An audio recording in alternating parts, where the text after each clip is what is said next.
1 week ఎగో నాకు తను ఏదో వాళ్ళు మూవీ ప్రొడ్యూస్ చేస్తున్నారు, I you interested in acting అని టెక్స్ట్ చేయడం జరిగిందండి. అతనే టెక్స్ట్ చేశారు, ఫస్ట్ అతనే అప్రోచ్ అయ్యారు. అతను ఎవరమ్మా? పేరు చెప్పు. రాజేష్, లాయర్ రాజేష్ అని ఉంది, అడ్వకేట్ రాజేష్ అని ఉంది దానిపైన.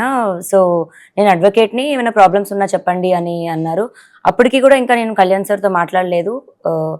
అయినా నేను ఆ కేసు గురించి చెప్పి, లేదా నా కేసు గురించి మాట్లాడాలని అయితే జరగలేదు.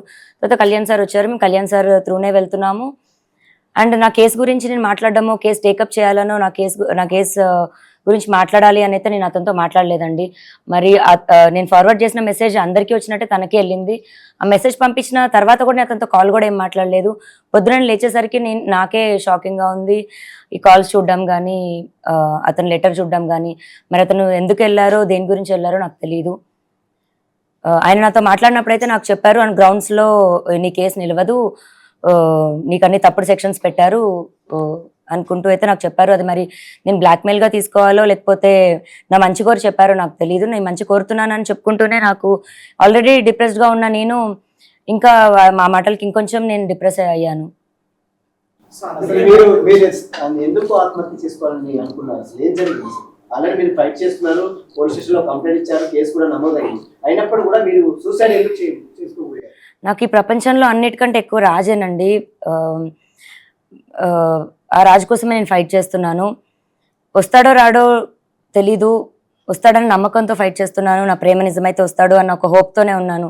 అలాంటి ఒక టైంలో నేను వచ్చి ఫైట్ చేస్తుంటే రాజని నేను చూడాలో, లేకపోతే ఇటు సొసైటీ వేసే మాటలకి చూడాలో, థంబ్నెయిల్స్ చూడాలో, కమెంట్స్ చూడాలో, ఇవన్నీ నేను తట్టుకోలేకపోతున్నాను. దీనికి తోడు ఈ లాయర్ నిన్న మాట్లాడిన మాటలకి వాళ్ళ పేరెంట్స్ అప్రోచ్ అయ్యారంట. మరి వాళ్ళ పేరెంట్స్ త్రూ చూస్తున్న లాయర్ మరి నాకు ఎందుకు నిన్న మాట్లాడారు, ఇవాళ పొద్దున సపోర్ట్ ఎందుకు లెటర్ నన్ను సేవ్ చేయాలని మాట్లాడారు, ఇప్పుడు ఇందాక వీడియోలో మరి నన్ను తిడుతూ మాట్లాడుతున్నారు. ఒక హాఫ్ అన్ అవర్లో ఒక మనిషి మైండ్ సెట్ అలా మారుతున్నప్పుడు ఇంత బాధపడుతున్న నేను నా మైండ్ సెట్ ఎందుకు డిప్రెషన్లోకి వెళ్ళనండి? 10 సంవత్సరాల నుంచి ఒక మనిషి పొద్దున లెగిస్తే సాయంత్రం నా లాస్ట్ చూపు అతను అవుతాడు. ఇంట్లో ఎంటీ ఇల్లు అయింది నా హౌస్. ఫస్ట్ కంప్లైంట్ లో మీరు రాజ్ తరుణ్ పైన చర్యలు తీసుకోకుండా తను నాతో కలిసి ఉంటే చాలు అన్నాను. సెకండ్ కంప్లైంట్ లో తను నన్ను ఇల్లీగల్ గా ఇట్లా వాడుకుని వదిలేస్తాడు అంటున్నారు. ఇప్పుడు కూడా మీరు రాజ్ తరుణ్తో కలిసి ఉండాలని అంటున్నారు, మళ్ళీ పోలీస్ కేసులు పెడతాం. కలిసి ఉండాలని పోలీస్ కేసు పెట్టడం కాదండి. పోలీస్ కేసు ఫస్ట్ నేను మాల్వి మల్హోత్రా వాళ్ళ తమ్ముడి పైన పెట్టాను. నన్ను బెదిరించారు. అది కూడా ఇంకా కంప్లైంట్ ఒక్కసారికి రాలేదండి. ఇప్పుడు వాళ్ళు ఉన్న 6 మంత్స్, అంటే నాకు విషయం తెలిసిన 6 నెలల తర్వాత ఇంకా నేను భరించలేక బయటికి రావడం జరిగింది. ఆ స్టేజెస్ ఎలా దాటిందంటే, ఇంకా లాస్ట్ మాకు తిండి కావాలని అడిగితే అతనికి ఫోన్ చేస్తే ఆవిడ ఎత్తడం కానీ, మా పరిస్థితి మేము చెప్తే ఆవిడ వెయ్యమని చెప్తే అతను డబ్బులు వేయడం, అది ఇంకా పీక్స్కి వెళ్ళిపోయింది. ఇప్పుడు మీ అందరికీ నేను ఓపెన్గా ఎక్స్ప్లెయిన్ చేయాలంటే రోజుకో విషయం బయటకు వస్తుంది. ఆ బయటకు వచ్చిన విషయం కూడా రోజుకు ఒక ట్విస్ట్ అని మీరు వేస్తుంటారు. ఇది ఒక్క రోజుది కాదండి, సంసారంలో ఇంకా అందరికీ జరిగినట్టే జరుగుతాయి. అండ్ ఆ మనిషి కావాలి అని అడిగాను నేను, అంతే.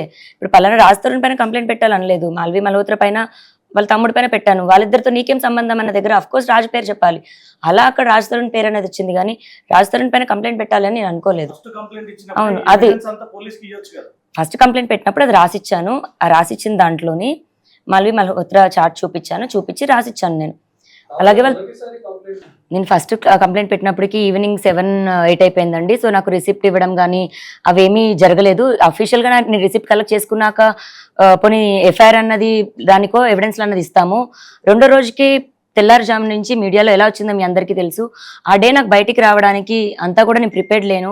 ఫస్ట్ నేను మీడియా ముందుకి అంత ప్రెస్ మీట్, ఇప్పుడు ఇంత ప్రెస్ మీట్ వచ్చినప్పుడు కూడా నేను ఎలా వణికాను అన్నది మీ అందరికీ తెలుసు. నేను కెమెరాస్కి అంత అలవాటు లేదు నాకు. అండ్ ఇప్పుడు ఎవిడెన్స్లు 12 ఏళ్ళ ఎవిడెన్స్లు తీయాలంటే ఒక్క రోజులో నేను రెడీగా ప్రిపేర్డ్గా లేను కదండి.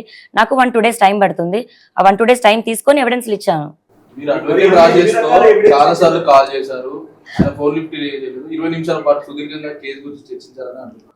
చాలా సార్లు కాల్ చేయడం ఏం జరగలేదండి, ఒక్కటే కాల్ జరిగింది.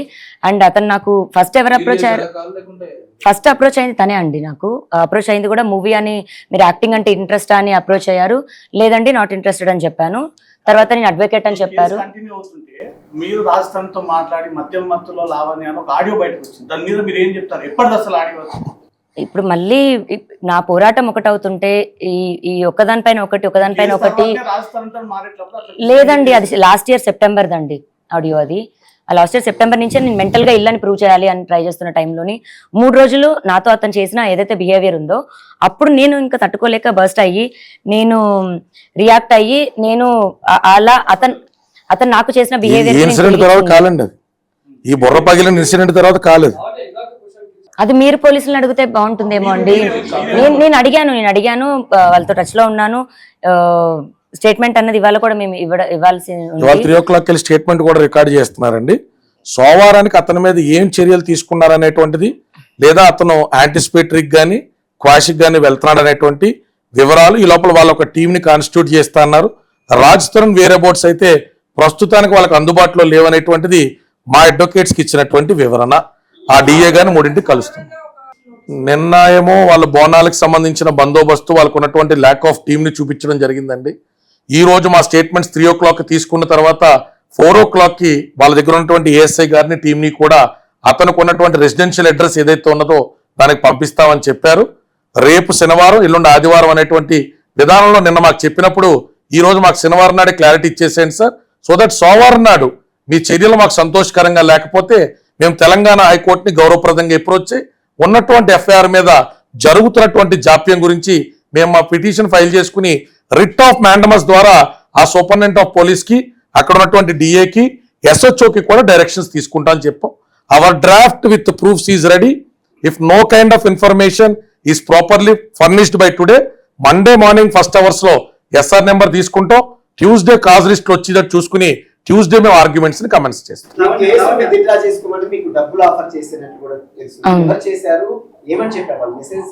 సో వాళ్ళ మేనేజర్ అని ఒక నంబర్ నుంచి అప్రోచ్ అవ్వడం జరిగింది. అండ్ లాయర్ అని ఒకరు 5 crores ఇస్తాము, కేసు వెనక్కి తీసుకోవాలి, సారీ చెప్పాలి అని అడిగారు. అక్కడి నుంచి థ్రెటనింగ్ స్టార్ట్ అయింది. అండ్ వీడియోస్ పంపించి నీ గేమ్ ఎండ్ అయింది, నువ్వు ఎవరితో పెట్టుకుంటున్నావు నీకు అర్థం కావట్లేదు, హై ప్రొఫైల్స్ అంటే ఎలా ఉంటాయో మీకు చూపిస్తాము, తెలుస్తుంది ఇప్పుడు నీకు అని చెప్పారు. పెట్టుకోండి, ఇప్పుడు ఆ డబ్బులు కావాలి అని అంటే నేను సైలెంట్గా హౌసే తీసుకునేదాన్ని. ఇప్పుడు ఈ రోజు కూడా నాకు వచ్చిన థ్రెట్ ఏదైతే ఉందో ఇల్లు ఖాళీ చేపిస్తామని, మరి అదే ఇల్లు నీకు ఇస్తాను, కాకపోతే నేను నీతో ఉండను అని అన్న దగ్గర నేను అది దాటేసి వచ్చినాక మనిషి కోసం నేను ఫైట్ చేస్తున్నాను. మరి ఆ ఇల్లే కావాలి అనుకుంటే నేను ఇల్లు ముందు రాయించుకునేదాన్ని, పోనీ రాయించి ఫైట్ చేసుకునేదాన్ని. నేను రాస్తారని అడుగుతున్నానండి. ఇప్పుడు ఇల్లు వదిలేసిన అంటే ఏంటి నాకు అర్థం కాలేదు. అతను ఖాళీ చేయించి ఇప్పుడు మరి ఫైట్ చేసిన తర్వాత అతను నేను మంచిదాన్ని ఆల్రెడీ ఇక్కడ దాకా వచ్చానని అతనికి నా మీద కోపం, మాల్వి నేను తిట్టానని అతని మీద కోపం నాకు. ఇంతవరకు వచ్చిన తర్వాత అతను మంచి వేళ ఎలా ఉంటాడండి? Of course. హలో బ్రో, తనకి హెల్త్ బాగాలేదు, కొంచెం చిన్నగా అండి. ఇల్లు ఎవరికి కావాలండి? ఇల్లు అవసరం లేదు, అతను మా అల్లుడుగా మాకు రావాలి, అంతేగాని ఆయన పైసా అవసరం లేదండి, ఆయన ఇల్లు అవసరం లేదు. మా ఉండదాగలో గుడి చేసుకొని మేము అల్లుడు కూతుర్ని ఉంచుకుంటామండి. మీ అందరికీ చెప్తున్నాను, ఆయన ఇల్లు అవసరం లేదు, ఆయన ఆస్తి అవసరం లేదండి. మీరు మొదటి నుంచి కూడా ఫస్ట్ ఎవిడెన్స్ ఇచ్చిన తర్వాత మీరు పోలీసులతో టచ్ లోనే ఉన్నారు, ప్రతి ఒక్క ఇన్ఫర్మేషన్ కూడా మీకు పాస్ చేస్తూనే ఉన్నారు, అడ్వకేట్ గారు ముందుకు రావడం జరిగింది, ఇదంతా ప్రొసీజర్ నడుస్తూనే ఉంది.